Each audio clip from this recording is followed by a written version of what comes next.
जी। तो इसमें हमारे पास यही चीज़ होती है कि वो जो भी टर्म्स एंड कंडीशंस होती हैं कॉन्ट्रैक्ट लेते वक़्त या कोई सॉफ्टवेयर का जो है ऑर्डर लेते वक़्त आपस में वो तय होती हैं। उसमें आपके पास जो है तो उसका टाइम लिमिट आ जाती है, उसकी प्राइस वग़ैरह, पेमेंट का मेथड और अगर वो अपडेट करवाएगा या मेंटेनेंस कुछ करवाएगा तो उसका मेथड, ये सारी चीज़ें जो होती हैं वो तय होती हैं आपके कंप्यूटर कॉन्ट्रैक्ट में। तो इसमें हम जो है मुख्तलिफ़ किस्म की जो है वो देखेंगे और ये हमारे पास जो है वो हम इसमें देखेंगे मुख्तलिफ़ किस्म के कॉन्ट्रैक्ट भी देखेंगे कि अगर वो हायर करता है आपका कोई ऐसी कंपनी है जो कि बंदों को हायर करती है कि आप हमें कोई सॉफ्टवेयर डेवलपर दे दें, हमारे पास कोई प्रॉब्लम आया हुआ है, उसको सॉल्व करना है, तो वो लेके जाता है, तो उसके कैसे कार्रवाई करनी होगी, उसका कॉन्ट्रैक्ट कैसे करना होगा। या कोई आपको एक सॉफ्टवेयर का ऑर्डर देता है या कोई एप्लीकेशन का या कोई वेबसाइट का, तो उसके लिहाज से हम कैसे काम करते हैं। ये सारी चीज़ें आज के बेटे लेक्चर में हम इंशाल्लाह डिस्कस करते हैं।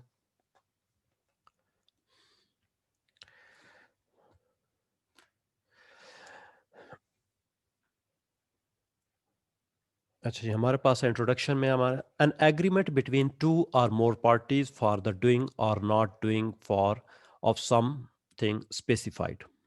ये एक मुआहिदा होता है, दो या दो से ज़्यादा पार्टीज के दरमियान भी हो सकता है।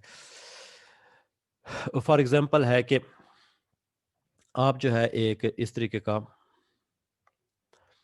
सॉफ्टवेयर आप बनाना चाहते हैं जिसमें आपके पास फर्ज करें कि स्कूल का है, ठीक है। आप जो है बॉयज़ सेक्शन जो है वो एक भाई के नाम है और गर्ल्स सेक्शन जो है वो एक भाई के नाम है। ठीक है, 2 भाई हैं, उन्होंने 2 इंस्टीट्यूशन चलाए हुए हैं। अब ये आपके पास 2 पार्टीज़ हो गई, ठीक है? लेकिन इनको चाहिए एक ही सॉफ्टवेयर जिसमें जो है दोनों का रिकॉर्ड हो। या फिर आपके पास कोई कंपनी है एबीसी।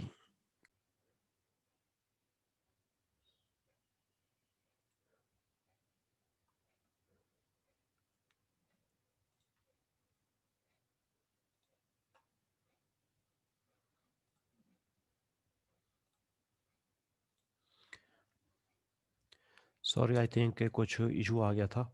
अच्छा, सपोज़ आपके पास बेटा ये कोई कंपनी है, एबीसी है, कोई लाइफ इंश्योरेंस कंपनी है। ये कहती है कि हमें जो है आप एक ऐप बना के दें जिसमें जो है वो यूज़र जो है वो अपना प्रीमियम वगैरह जो है वो देख सके या अपनी पॉलिसी की डिटेल्स वगैरह देख सके। तो वो ये आपके पास एक सिंगल कंपनी आती है, जबकि इसमें आपके पास 2 पार्टीज़ आ जाती हैं। तो ऐसा हो सकता है कि आपके पास सिंगल भी आ जाए, उसमें जो है एक से ज़्यादा पार्टीज़ भी आपके पास आ सकती हैं। कोई आपके पास स्पेसिफिक टास्क, ज़ाहिर है जो मुआहिदा होता है वो किसी न किसी काम के लिहाज से होता है। तो यहाँ पे हमारे पास सॉफ्टवेयर के लिहाज से हम जो है ना वो पढ़ेंगे। Contract serve the following purpose. Contract जो होता है वो जो दरअसल आपको जो पॉइंट्स दिए गए हैं उनको मकासद को पूरा करने के लिए होता है। Set out the agreement between the parties. Parties के दरमियान जो है एक मुआहिदा तय पाने के लिए होता है। Set out the AIIMS of the party, कि उसमें उनके क्या मकासद हैं, क्या गोल्स हैं, कि वो आप जो मुआहिदा किस चीज़ के लिए वो कर रहे हैं, उसका पर्पस क्या है। Provide for the matter arising while the contract is running. Contract आपका अगर वो स्टार्ट करते हैं, कोई भी आप ठेका लेते हैं कोई भी चीज़ बनाने का, तो उसमें आप वो सारा मटेरियल उसमें आप एंटर कर देते हैं कि अगर मिसाल तौर पर उसमें सॉफ्टवेयर बनाना है तो उसमें क्या-क्या चीज़ें, एक यहाँ पे इस्तेमाल होता है लफ्ज़ एसआरएस, सॉफ्टवेयर रिक्वायरमेंट स्पेसिफिकेशन, ठीक है? कि ये आपके पास रिक्वायरमेंट्स होती हैं कि इसमें ये चीज़ें होनी चाहिए। तो ये सारी चीज़ें भी इसी में आ जाती हैं। कि हमें सॉफ्टवेयर चाहिए, उसमें हमें होम का बटन चाहिए, अबाउट का बटन चाहिए, उसमें लॉगिन का हमें फ़ीचर चाहिए, उसमें रजिस्ट्रेशन का फ़ीचर चाहिए। ये सारी चीज़ें जो होती हैं ना, ये इसके अंदर आ जाती हैं। Ways of terminating the contract and the consequences. वो आप इसमें तरीक़ाकार मुतय्यन करते हैं जिसके तहत जो है वो अगर कॉन्ट्रैक्ट आप ख़त्म करना चाहते हैं, तो उसके क्या तरीक़ाकार होंगे और उसके नताइज आगे क्या निकलेंगे। मिसाल के तौर पर आप कंडीशन इम्पोज़ कर देते हैं कि अगर हम जो है 2 मंथ के अंदर जो है आपने हमारी सारी पेमेंट क्लियर ना की, तो हम ये कॉन्ट्रैक्ट मनसूख़ कर देंगे। ठीक है ना? तो इस तरीके के मतलब कुछ शराइत कंडीशंस हम इम्पोज़ कर देते हैं। या फिर वो ये कहते हैं कि अगर आपने हमारा जो है सॉफ्टवेयर जो है इतनी मुद्दत में ना कंप्लीट किया तो हम कॉन्ट्रैक्ट आपका मनसूख़ कर देंगे। तो उसके जो कॉन्ट्रैक्ट की टर्मिनेशंस होती हैं उसके लिहाज से और उसके क्या आगे से नताइज निकलेंगे। ये भी हो सकता है कि अगर आपने हमारा कॉन्ट्रैक्ट जो है वो अगर आपने हमारा सॉफ्टवेयर जो है 3 माह के अंदर या 90 दिन या 4 माह के अंदर अगर आपने मुकम्मल ना किया, तो हम ये कॉन्ट्रैक्ट भी मनसूख कर देंगे और हमने जितनी पेमेंट दी है उसका डबल आपसे वापस भी लेंगे एज़ ए फ़ाइन की सूरत में। तो ये आपके मतलब तरीक़ेकार होते हैं किस तरीके से उसको आप टर्मिनेट करते हैं। तो अब हमारे पास क्या आ गया कि कॉन्ट्रैक्ट किस लिए हम साइन करते हैं? एक तो हमारे पास जो होता है उनके एक मुआहिदा हो जाता है, उसके अलावा उनके जो गोल्स होते हैं, जिस मक कुछ मकासद तय होते हैं उसके लिए और फिर वो मटीरियल देते हैं कि हमारा जो कॉन्ट्रैक्ट में जो आप चीज़ बना रहे हैं उसमें क्या-क्या चीज़ें होनी चाहिए और फिर जो आखिर में हमारे पास क्या होता है कि हम अगर इसको ख़त्म करते हैं या फिर कर टर्म कोई ना कोई कंडीशन है तो उसके ऊपर हम कैसे इसको टर्मिनेट करेंगे कॉन्ट्रैक्ट को। If the contract are too harsh or unfair, causing any issue between the parties to be unresolved, it is responsibility of the contract laws to contemplate according to the rules. कहते हैं कि अगर आपने जो है वो आपस में एक कॉन्ट्रैक्ट आपने बना दिया है और वो कॉन्ट्रैक्ट इस किस्म का है कि वो एक साइड की है, मिसाल के तौर पर आपने उनसे एक मुआहिदा आपका उनके दरमियान हो गया है, लेकिन बाद में उनको पता चला मिसाल तौर पर आपने एक छोटा-सा सॉफ्टवेयर बनाना था, जिस पे मैक्सिमम जो है 2 दिन लगते हैं और आपने उसके जो है चार्ज कर दिए जो है वो 2 मिलियन उसको चार्ज कर दिया। अब इस पार्टी को जो है बाद में पता चला जी ये तो मैक्सिमम 10,000 का भी नहीं था, जिसके लिए आप जो है 2 मिलियन दे रहे हैं और आपको चीज़ों का पता नहीं चला जिसकी वजह से आपने ये कर दिया है। तो हो सकता है कि ये बाद में आपके साथ जो है ना इस किस्म की बात करें क्योंकि कुछ चीज़ें आप उन्होंने क्लियर नहीं की या आपने नहीं क्लियर की। तो ऐसी सिचुएशंस भी बाज़ औक़ात आ जाती है कि वो जो है मसला खड़ा हो जाता है। फिर वो क्या करते हैं कि वो कानून का सहारा लेते हैं और कानून की मदद से इसको फिर सॉल्व करने की कोशिश की जाती है। कॉन्ट्रैक्ट अब देखें ना कॉन्ट्रैक्ट के साथ बाज़ औक़ात जो होता है ना स्टाम्प पेपर भी लगा होता है। उसका मकसद यही होता है कि अगर आप कॉन्ट्रैक्ट की वायलेशन करते हैं तो हम कानूनी चाराजोई भी कर सकते हैं। वो इसी मकसद के लिए लगा होता है। नेक्स्ट हमारे पास है there are almost never dispute over a contract which run maximum ऐसा होता है जो कॉन्ट्रैक्ट चल रहा होता है उसमें तकरीबन तकरीबन ऐसा नहीं होता कि वो जो है कोई उसमें झगड़ा या कोई मसले मसाइल जो है वो पैदा हों, जो चल रहा होता है। अभी मतलब जो स्टार्ट ही नहीं हुआ उस पे थोड़ा-सा इश्यू हो सकता है, जो एक दफ़ा चल पड़े फिर उसमें इतना इश्यू नहीं आता। जैसा कि आपके पास एक एग्ज़ाम्पल है मैरिज का कॉन्ट्रैक्ट, ठीक है ना? मैरिज के जब आप निकाहनामे पे साइन हो जाते हैं तो फिर जो मर्ज़ी हो जाए, भुगतना पड़ता है। अच्छा, तो इसमें हमारे पास एक एग्ज़ाम्पल है आपके पास मैरिज का है। तो जब वो एक सिलसिला चल पड़ता है, तो दरमियान में जो होता है ऐसा इश्यू अमूमन नहीं आता। Example of a ship carrying a cargo अगर आपके पास कोई सामान है जो आपने एक मुल्क से दूसरे मुल्क में जो है वो भिजवाना है किसी शिप के ज़रिए, तो क्या होता है कि उसके दरमियान भी आप उस पे जो है एक मुआहिदा तय पा जाता है कि आपने जो सामान वग़ैरह अगर दरमियान में कोई खुदा न ख़ास्ता सैलाब आ जाता है या कोई मसले मसाइल आ जाते हैं, तो वो भी कॉन्ट्रैक्ट में जो है वो मेंशन किया जाता है ताकि कल को वो किसी किस्म का क्लेम ना कर सके। फिर टाइम ड्यूरेशन का हो जाता है और बहुत सारी चीज़ें ऐसी जो होती हैं जो दरमियान में आपस में मिलकर जो है वो तय की जाती हैं। In order to avoid dispute and future difficulties, it is better to draft a document which sets out. अच्छा, बाज़ औक़ात हमारे यहाँ ऐसा होता है कि अगर कोई किसी ने फ़र्ज़ कर मैं एक एग्ज़ाम्पल आपको डेली लाइफ़ से देता हूँ कि हमारे यहाँ किसी ने पैसे दिए और उसने कहा ठीक है जी मैं हफ़्ते बाद दे दूँगा। तो जब वो हफ़्ते बाद उससे पूछा उन्होंने कहा पैसे मैंने दिए ही नहीं है। मैंने तो आपसे पैसे दिए ही नहीं है। आपके पास कोई सबूत है, कुछ है, गवाह है तो बताएँ। अब इन मसाइल से बचने के लिए ये क्या होता है कि आप एक रिटन डॉक्यूमेंट्स लिख लेते हैं, कुछ डॉक्यूमेंट्स लिख लेते हैं, तहरीर कर लेते हैं, जिसकी बेस के ऊपर जिसकी बेस के ऊपर जो है आप टर्म्स एंड कंडीशन तय करते हैं ताकि अगर कोई मसले मसाइल हों तो वो उस डॉक्यूमेंट की बेस पर उनके पास कोई एविडेंस हो कल को ताकि वो कहीं कोर्ट में जा सके या आपके ऊपर जो है वो दावा दायर कर सके किसी किस्म का। The term on which both parties is to work अब इस डॉक्यूमेंट में क्या होती हैं वो कंडीशन वो शराइत होती हैं जिसके ऊपर जो है दोनों पार्टी जो होती हैं वो एग्री होती हैं। ऐसा नहीं होता कि एक पार्टी एग्री और एक डिसएग्री। मिसाल तौर पर यह पार्टी आपके पास ए है, इसको हम कहते हैं कंपनी। और ये आपके पास सी है, ये इसको कहते हैं क्लाइंट। अब कंपनी क्या होती है, जो सर्विसेज या चीज़ें बना रही होती है या दे रही होती है, और क्लाइंट जो होता है जो वसूल कर रहा होता है। अब इसने एक वहाँ पे क्लॉज़ बनाई, एक उन्होंने शर्त इम्पोज़ कर दी कि अगर जो है आपने पेमेंट पेमेंट जो है अगर आपने 30 डेज़ के अंदर अगर ना की, तो ये मुआहिदा मनसूख हो जाएगा या फिर हम आपको सॉफ्टवेयर नहीं देंगे। और ये कहता है अगर आपने मुझे सॉफ्टवेयर 30 डेज़ के अंदर ना दिया तो जितनी पेमेंट मैं लूँगा वो डबल, जितनी पेमेंट दूँगा उससे डबल मैं आपसे वसूल करूँगा। अब इस पॉइंट पे ये भी एग्री हैं और इस पॉइंट पे ये भी एग्री हैं। तो ये आपके पास एक छोटी-सी मैंने एग्ज़ाम्पल दे दी कि इस तरीके से मिल बाँट के आपस में मिलकर जो है वो क्या करते हैं, कुछ ना कुछ कॉन्ट्रैक्ट साइन करते हैं। कुछ इनकी शराइत होती है, कुछ इनकी शराइत होती हैं। बाज़ औक़ात शराइत अगर किसी की हार्ड होती हैं तो वो दूसरे वाला जो दूसरी पार्टी होती है उसको फ्लेक्सिबल करने की या फिर सॉफ्ट करने की ट्राई करते हैं और एक दरमियानी रास्ते पर दोनों किसी जगह पे एग्री हो जाते हैं।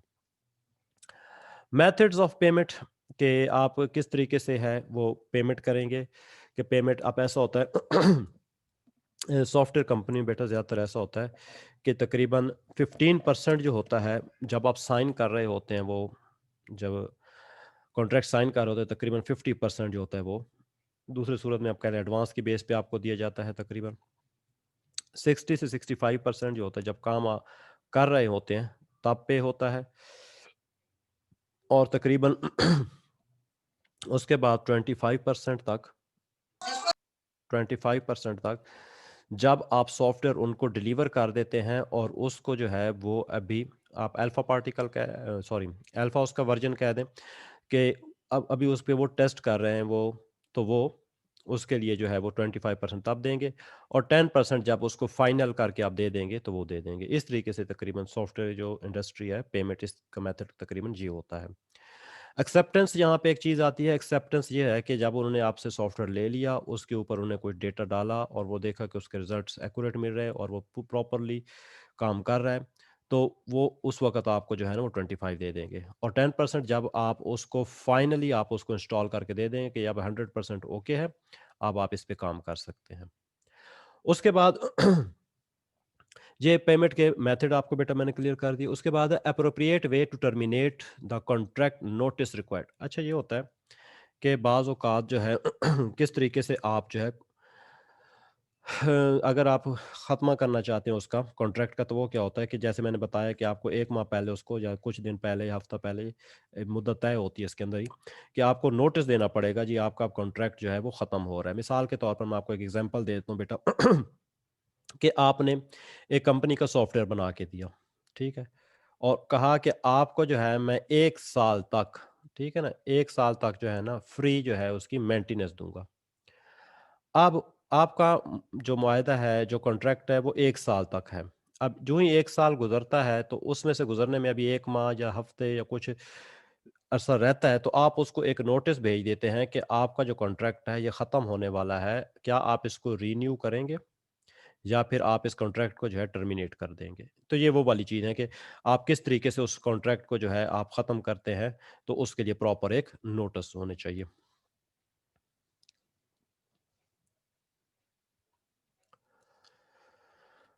Contract should be clear, concise and consistent. ये 3 चीज़ें बेटा 3 सी यहाँ पे आपको नज़र आ रहे हैं। एक आपका क्लियर है, एक कंसाइज़ है और तीसरा कंसिस्टेंट है।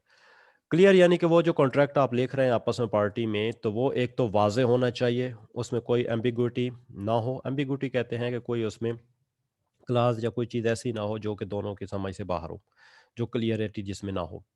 कंसाइज़ कहते हैं मुख्तसर हो, टू द पॉइंट हो, यानी कि जो फ़ज़ूल किस्म की चीज़ें वो उसमें शामिल ना हो। और कंसिस्टेंट ये हो कि आप कॉन्ट्रैक्ट ऐसा बनाएँ जिसमें बार बाद में किसी किस्म की चेंजिंग ना करनी पड़े। कोशिश ये करें कि वो कॉन्ट्रैक्ट जो है आपका एक ही दफ़ा प्रॉपर तरीके से बन जाए। तो आपका कॉन्ट्रैक्ट होना चाहिए, क्लियर होना चाहिए, मुख्तसर होना चाहिए और ऐसा होना चाहिए जो बाद में तब्दील ना करना पड़े। There should be no ambiguity and the parties to be agreed should be left in no doubt as to their rights and duties. ठीक है?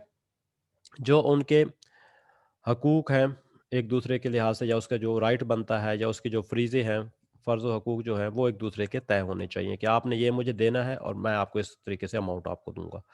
ये सारी चीज़ें आपके पास क्लियर होनी चाहिए। किसी किस्म का उसमें जो है वो अनक्लियर कुछ ना हो। Ambiguity and the doubts can lead to performance which viewed as unsatisfactory। अब कुछ चीज़ अगर आप उसमें कुछ डाउट्स रह जाते हैं या कुछ उसमें आप ऐसी क्लास तय करते हैं जो किसी एक की समझ में नहीं आती, तो क्या हो जाता है कि वो फिर आपकी परफॉर्मेंस पे भी जो है वो असरअंदाज होती है। ज़ाहिर है आपकी रेपुटेशन फिर ख़राब हो जाएगी। दूसरा जो है दूसरा भी गैर मुतमिन रहता है कि यार मैंने अब ऑर्डर दे तो दिया है, तो ये ऑर्डर मेरा उस तरीके से नहीं फॉलो हो रहा जैसा कि मैं चाहता था।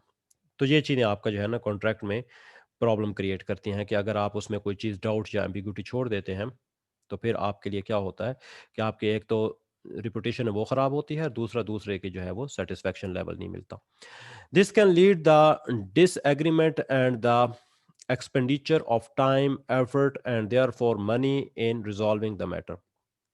अब उन मसाइल को हल करने के लिए, उसको करने के लिए आपको टाइम भी चाहिए होगा, आपको पैसे भी चाहिए होंगे और उसके अलावा जो है कोशिशें जो आप करेंगे, एफर्ट्स वगैरह वो भी उसको चाहिए होंगे। क्या कि जो एम्बिग्यूइटी आपने छोड़ी है बाद में मिसाल के तौर पर आप उसको एक मैं आपको एग्ज़ाम्पल देता हूँ बेटा, कि आपके अपने एक वेबसाइट का आपने कॉन्ट्रैक्ट लिया, ठीक है? आपको कहते हैं ठीक है जी। जब आप उसको देने लगते हैं, तो आप तब उसको जाके बताते हैं, जी अगर किसी किस्म की गलती आई तो उसके मैं एक्स्ट्रा चार्ज करूँगा या आप पहले नोट पहले नहीं लिखते, ठीक है? और पहले ये बात तय भी नहीं होती। अब अचानक उसको आप जाके कहेंगे कि ये तरीके से वो तो हाइपर हो जाएगा जी, अभी तो मैंने स्टार्ट ही नहीं किया, अभी आप जो है मुझे दे रहे हैं, तो अभी गलतियाँ आ गई, तो ये तो आपका काम बनता है। तो इस तरीके से इन मसाइल को हल करने के लिए अब देखिए आप आपके दरमियान में कोई रास्ता निकल आता है या कोई पार्टी आपको कहती है चलो जी ठीक है आप इसको 1 हफ्ते का टाइम दे दें। 1 हफ्ते में जो भी गलतियाँ होंगी, जो भी मसले मसाइल होंगे वो आप जो है ना इसको फ्री में जो है हल करके देंगे। उसके बाद जो होंगे तो आप बेशक चार्ज कर लेना।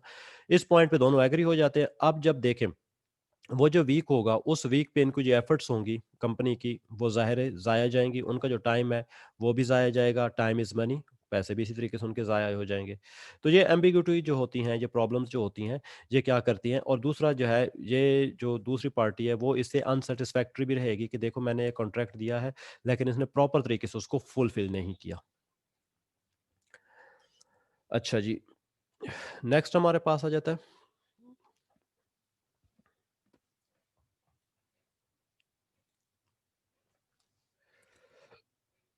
Contract for the supply of custom built software at fixed price. अच्छा जी, एक हमारे पास होती है बेटा 2 टाइप्स के आप सॉफ्टवेयर डेवलप करते हो। एक आपके पास होता है फिक्स्ड प्राइस, ठीक है? और एक होता है वेरिएबल। मैं आपको एग्ज़ाम्पल देता हूँ बेटा। एक आदमी ने कहा कि जी मुझे वेबसाइट आप बना के दें, तो मैं आपको लमसम इतनी पेमेंट करूँगा। फ़र्ज़ करें वो 3 मिलियन की कहता है जी हमारा आपका एग्रीमेंट हो जाता है 3 मिलियन का। वो अब मैं पेमेंट करूँगा, वो ईयरली या मंथली बेसिस पे जैसे भी करता है आपका उसमें कॉन्ट्रैक्ट में आ जाते हैं। ये हमारे पास फिक्स्ड है क्योंकि उसने एक लमसम आपको अमाउंट देनी है। वेरिएबल जो होता है उसमें ये कहता है कि जी हम आपको एक फ़र्ज़ करें हम स्कूल का एक आपको जो है वो सिस्टम बना के देते हैं, स्कूल रन करने का जिसमें आपको सारे एजुकेशन सिस्टम होगा, रिपोर्ट्स वगैरह जनरेट्स होंगी, फ़ीस वगैरह का होगा, बच्चों के रिज़ल्ट्स वगैरह होंगे, ये सारी चीज़ें उसमें जो होंगी वो ऐड होंगी। लेकिन हम आपसे इकट्ठे अमाउंट नहीं लेंगे, हम आपसे जो है वो मंथली बेसिस पे आप इसको यूज़ करें और हमें पैसे दें। जैसे कि आप यूँ समझ लें कि एक चीज़ किराए की जैसे हो गई, ठीक है? आप एक मकान है उसको आप अपना ले लें तो एक ही दफ़ा आपने पेमेंट कर दी और आपने जो है वो मकान आपके नाम हो गया।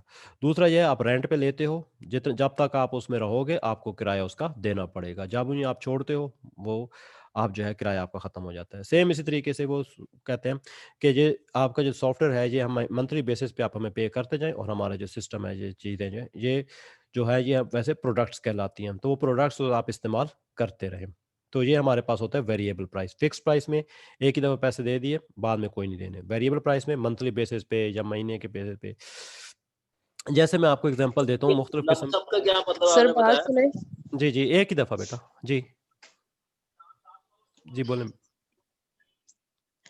सर ये जो अभी आप फिक्स्ड प्राइस वाला बता रहे हैं, इसमें हम आप कह रहे हैं ना कि जो है वो मंथली रेंट जैसे पे करते हैं, तो क्या वो फिर चेंज होता रहेगा या वो एक ही दफ़ा फिक्स हो जाएगा? वो जो टर्म एंड कंडीशन आप बेटा तय करेंगे ना, उसके मुताबिक ही होगा। उसी के अंदर ही सारी चीज़ें होती हैं कि अगर हम उसमें बहुत सारी चीज़ें आपको ना मतलब मिल जाती हैं। मैं आपको एग्ज़ाम्पल आपको दे देता हूँ, आपको और क्लियर हो जाएगा।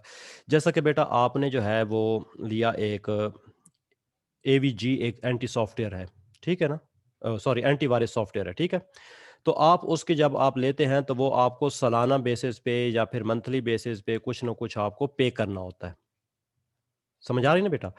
तो इसी तरीके से सॉफ्टवेयर भी कुछ ऐसे होते हैं जो कि आपको पे करने पड़ते हैं, मंथली बेसिस पे या सालाना बेसिस पे। उसमें आपके पास ये होता है कि आप उसको मुख्तलिफ़ किस्म के पैकेज बता देते हो कि आप अगर ये फ़ीचर इस्तेमाल करेंगे तो इतने पैसे देने पड़ेंगे, ये फ़ीचर इस्तेमाल करेंगे तो इतने पैसे देने पड़ेंगे।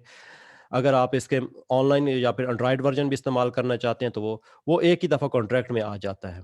ठीक है? तो उसके मुताबिक उसको पे करना पड़ता है। अगर वो कहता है कि हम टाइम के साथ-साथ इसमें जो है 10%, 20%, 5% जो है हम उसमें इंक्रीज़ करेंगे, तो वो भी बेटा कॉन्ट्रैक्ट के अंदर चीज़ें आ जाती हैं। Is it clear now?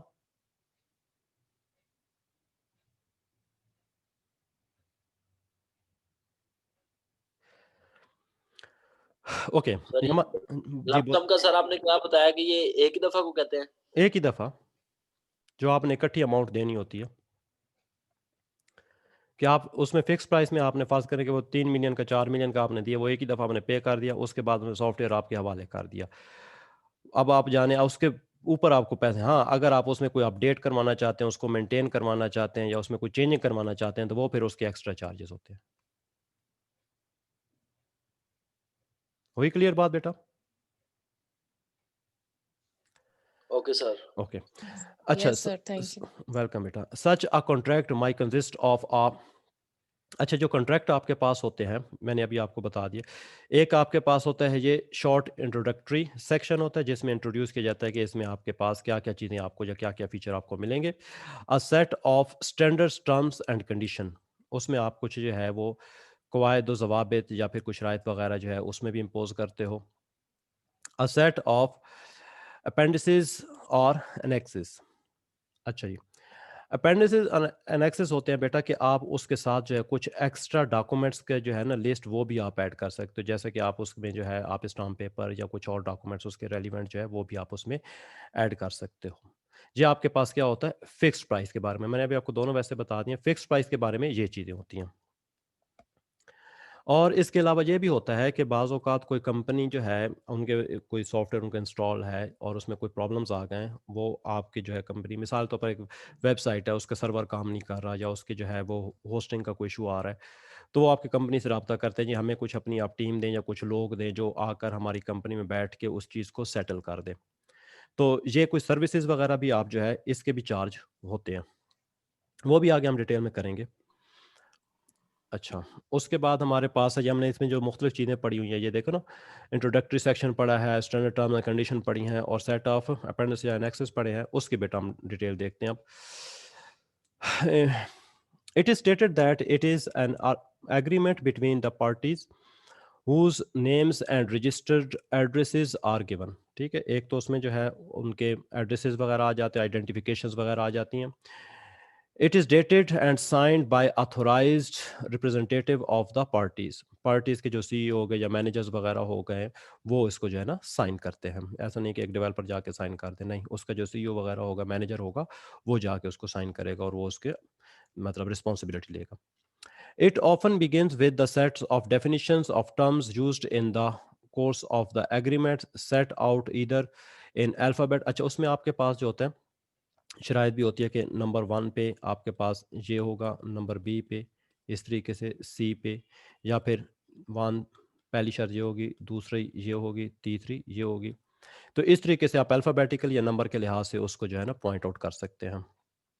Sir इधर alphabetically order like a dictionary में आप एबीसी इस तरीके से ऑर्डर, और in order in which they appear in the rest of the contract, the company and the client. The company से मुराद क्या है, जो फैसिलिटीज प्रोवाइड कर रही है या जो प्रोडक्ट बना रही है। द क्लाइंट कौन सा होता है, जो वो चीज़ें रिसीव कर रहा है।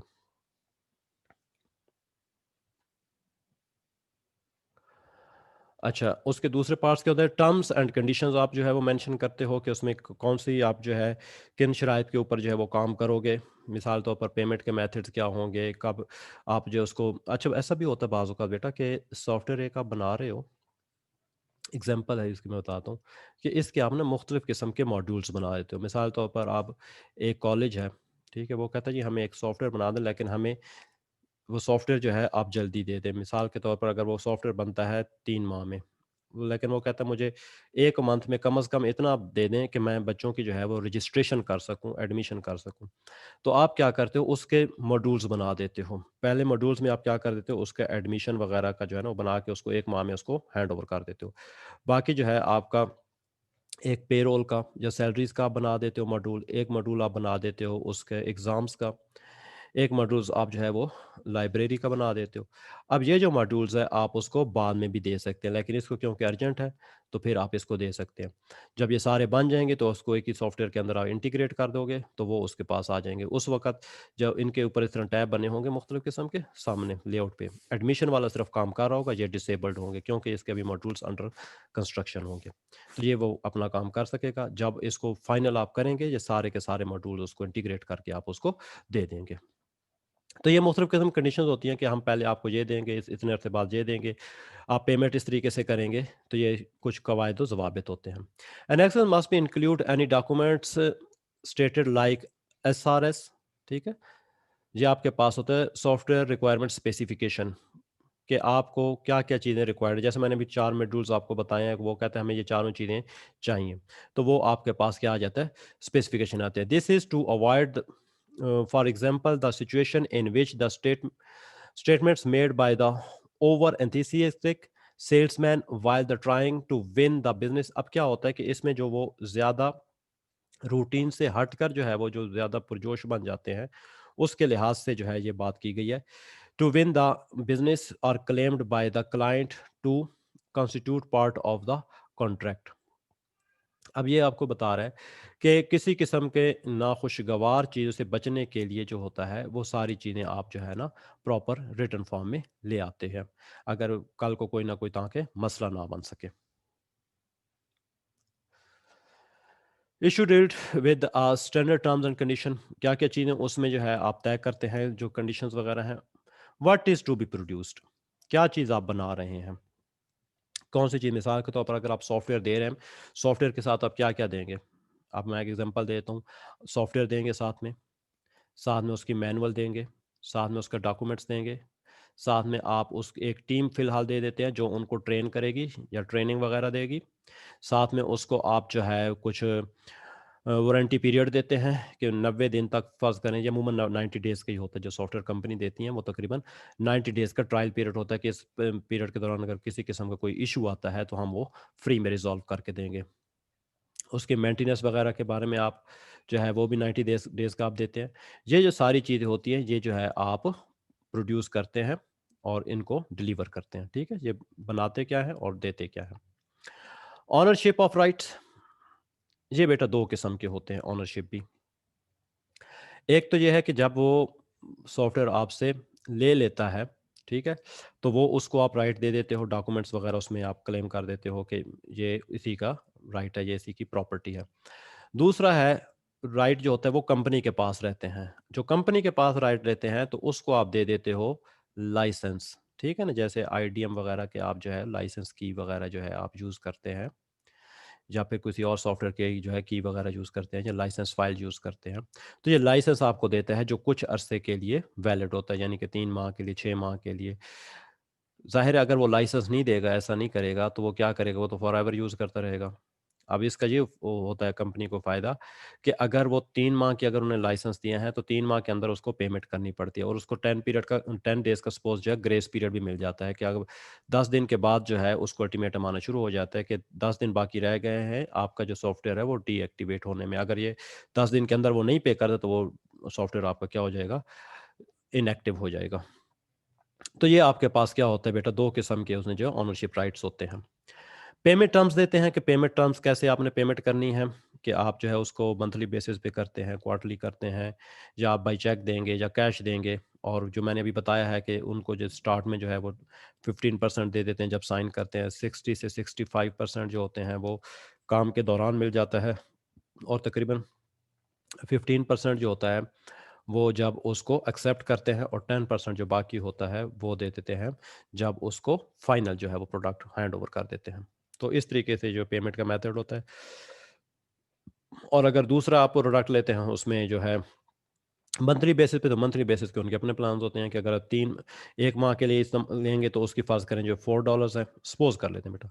और अगर आप 3 माह के लिए लेते हैं तो ये $10 हैं, और अगर आप 1 साल के लिए लेते हैं तो ये आपको मिल जाएँगे $35 में। अब वो देखेगा कि यार अगर इस तरीके से तो मुझे 48 पड़ते हैं, ये हमारे पास है। हमेशा जब टाइम ज़्यादा होता जाता है तो अमाउंट मोस्टली जो है वो कम होती जाती है। तो वो जो प्लान सेलेक्ट करता है उस प्लान के मुताबिक आप उसको जो है ना वो चीज़ें प्रोवाइड कर देते हो। तो ये आपके पेमेंट के मुख्तलिफ टर्म्स हो जाते हैं। Calculating payment for delays and changes. अब उसको जो है जब वो एक चीज़ें आपकी कंप्लीट हो जाती हैं, आप उसमें एक चीज़ वाज़ेह तौर पे मेंशन कर देते हो कि ये देखो आपने जो हमें रिक्वायरमेंट बताई है, ये रिक्वायरमेंट हमने लिख ली है। अगर कल को मज़ीद आपकी कोई चीज़ ऐड करवाना चाहते हो या कोई चीज़ इसमें चेंज करवाना चाहते हो, तो उसमें डिले भी आएगा और उस पे आपकी जो है ना कॉस्ट भी लगेगी अलग से। ठीक है? ये भी कॉन्ट्रैक्ट में आप जो है ना वो बता देते हो कि उसकी कॉस्ट पर डे के हिसाब से या पर मॉड्यूल के हिसाब से किस तरीके से लगेगी, वो आप उसमें पहले ही मेंशन कर देते हो। पेनल्टी क्लॉज़ेस, इसमें पेनल्टी क्लॉज़ेस ऐसे होती हैं कि अगर आप जो है टाइम पे नहीं देते तो उसमें वो शामिल कर देते हैं कि हम आप पे इतना फ़ाइन करेंगे जो आपको देना पड़ेगा। या दूसरी तरफ से होता है कि आप पेमेंट अगर टाइम पे नहीं करते तो हम आप पे जो है ना इतना पे करेंगे, या आप पे इतना जो है वो हम जुर्माना कर सकते हैं by court. Obligation of the clients. अब जो चीज़ भी होती है क्लाइंट वगैरह पे जो भी पैसे वगैरह देने होते हैं वो उसको जो है फॉलो करना पड़ता है, इन टाइम उसने जो है पेमेंट करनी पड़ती है, यानी कि जो उसके फ्रीज होते हैं वो अपने पूरे करने पड़ते हैं। Next standards and the methods of working. अब बाज़ औक़ात जो होता है क्लाइंट आपको क्या कहता है कि मेरी कंपनी के ये स्टैंडर्ड्स हैं। मिसाल के तौर पर जी मैं चाहता हूँ कि मेरे सॉफ्टवेयर में रजिस्ट्रेशन जो है इस तरीके से हो, इसमें ये फ़ील्ड्स हों।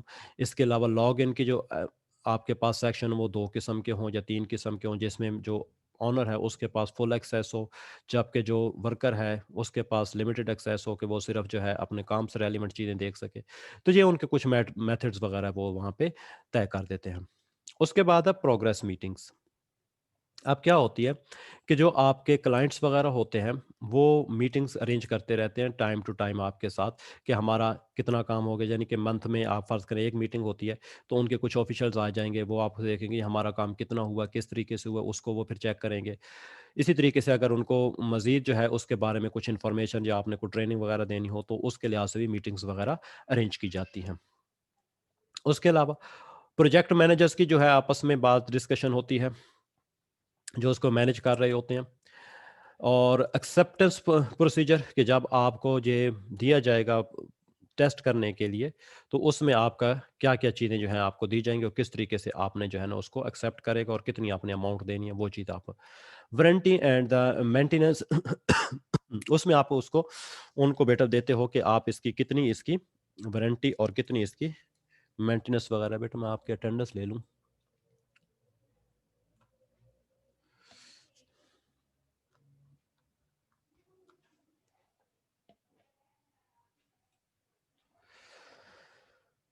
उसके बाद आपका बेटा आ जाता है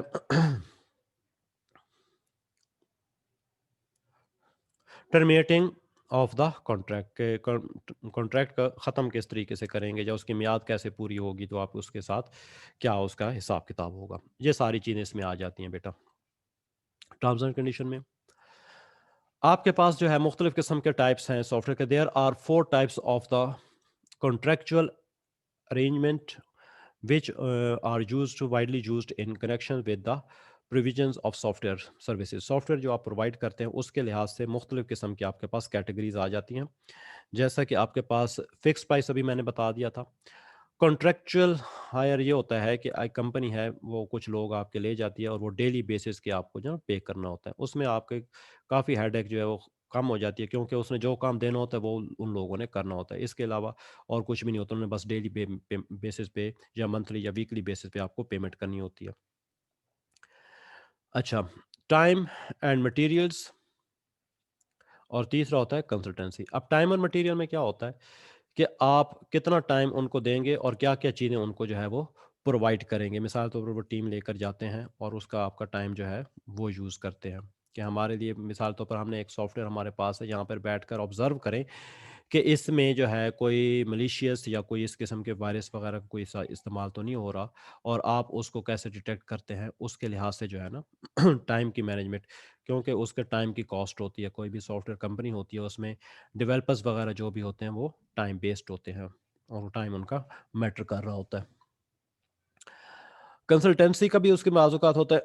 कंसल्टेंसी में ऐसा होता है कि एक कंपनी आती है आपके पास, जी मैंने एक सॉफ्टवेयर बनवाना है, उसके बारे में, या मेरी ये कंपनी है, इसमें इतने लोग काम करते हैं और उसको मैंने कंप्यूटराइज़्ड करना है, या उसके लिए कुछ मुझे सॉफ्टवेयर ऐसा चाहिए जिसमें उनकी मैं अटेंडेंस वगैरह भी लगा सकूँ, उनके आने-जाने का टाइम, सैलरी वगैरह भी ले सकूँ, और जो प्रोजेक्ट्स हैं वो भी हम डिस्कस कर सकें, ऑनलाइन भी उसका काम हो सके। तो उसके बारे में आपसे वो मशवरा वगैरह लेते हैं। अब मशवरे वगैरह के भी आप कुछ उसके ऊपर बाज़ जो कंपनीज़ हैं वो चार्ज करती हैं, और एंड द रिज़ल्ट आप उसको एक प्रपोज़ल बना के दे देते हैं, जी ये आपके मसले का हल है, और आपके मसले के हल के लिए हम ये सॉफ्टवेयर आपको तैयार करके देंगे, उसके ये फीचर्स होंगे इस तरीके से। अगर वो प्रोजेक्ट्स आपको मिल जाता है तो फिर वो कंसल्टेंसी जो फ़ीस वो वगैरह नहीं होती, सिर्फ़ आप जो है प्रोजेक्ट पे काम करते हो। अगर वो सिर्फ़ आपसे राय लेके चला जाता है और प्रोजेक्ट नहीं देता, तो उस सूरत में आप उससे कुछ फ़ीस चार्ज करते हैं। The supplier agrees to provide the services of one more staff to work for the client. One एक भी हो सकता है, एक से ज़्यादा लोग भी हो सकते हैं जो कि मतलब सर्विसेज वगैरह, मैंने भी बताया कि कुछ लोगों को अगर सिस्टम मेंटेन करवाना है, जो उसमें को अपडेट करवानी है या कुछ चेंजिंग करवानी है, वो कहता है कि मेरे ऑफिस में आप कुछ डेवलपर भेज दें, तो वो उस लिहाज से बात हो रही है। ये सप्लायर जो होता है वो कंपनी होती है जो सर्विसेज प्रोवाइड करती है। The staff work under the direction of the client. अब जो बंदा लेकर जाता है, उसकी जो डायरेक्शन होगा, जो जो काम वो कहेगा, उस काम के उसके कहने के मुताबिक उन्होंने काम करना होता है। Supplier responsibility is limited to provide the suitables competent people and the replace them if they becomes unavailable or sad unsuitable for the client. अब क्लाइंट के पास एक बंदा जाता है, वो कहता है कि आप डेटाबेस पे काम करें, लेकिन उस बंदे को जो है वो सिर्फ़ बैकएंड पे आता है, डेटाबेस के उसके बारे में नॉलेज नहीं है, तो वो कहेगा यार ये बंदा मेरे काम का नहीं है, आप कोई ऐसा बंदा भेजें जो डेटाबेस पे काम कर सके। तो ये सप्लायर का, ये कंपनी की रिस्पॉन्सिबिलिटी होती है कि वो रेलिवेंट बंदा वहाँ पे भेज दे। अच्छा, उसके बाद payment is on the basis of the fixed rate for each man day worked, कि जो डेली बेसिस पे होती है वो फिक्स्ड पेमेंट होती है, कि ये आपने दिन में जो है जितना मर्ज़ी आप, यानी कि इस टाइम पे, यानी आप 3 आवर्स उसके अगर आप काम लेते हैं तो हमारी जो है इतनी पेमेंट होगी जो आपने करनी होगी। अगर आप ज़्यादा टाइम लेते हैं तो पेमेंट का शेड्यूल ये होगा। ये फिक्स्ड पहले से तय हो जाती है। Issues such as delay payments, acceptance test and many other simply do not rise. इसमें जो है ये चीज़ें अराइज़ नहीं होती, जो बंदा लेके जाता है या कॉन्ट्रैक्ट बेसिस पे जो हायर करता है, उसमें ये वाले इश्यूज़ अराइज़ नहीं होते कि पेमेंट डिले हो या ये कुछ एक्सेप्टेंस वगैरह, टेस्ट वगैरह, क्योंकि उन्हें वही काम करना होता है जो उन्होंने कहा होता है। इसमें कोई आपकी कंपनी की, किसी की कोई रिस्पॉन्सिबिलिटी नहीं होती।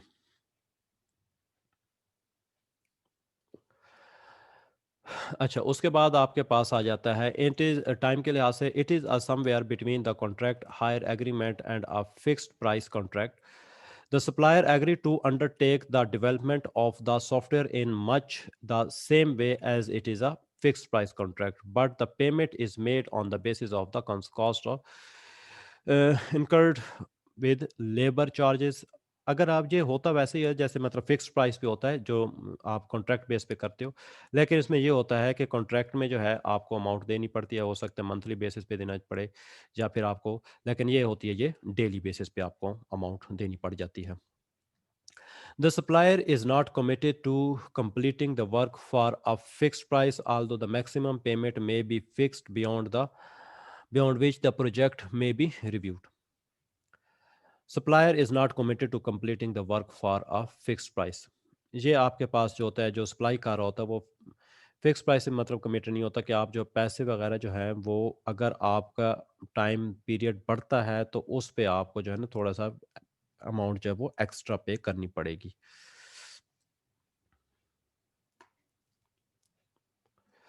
कंसल्टेंसी पार्ट हमारे पास आ जाता है। सर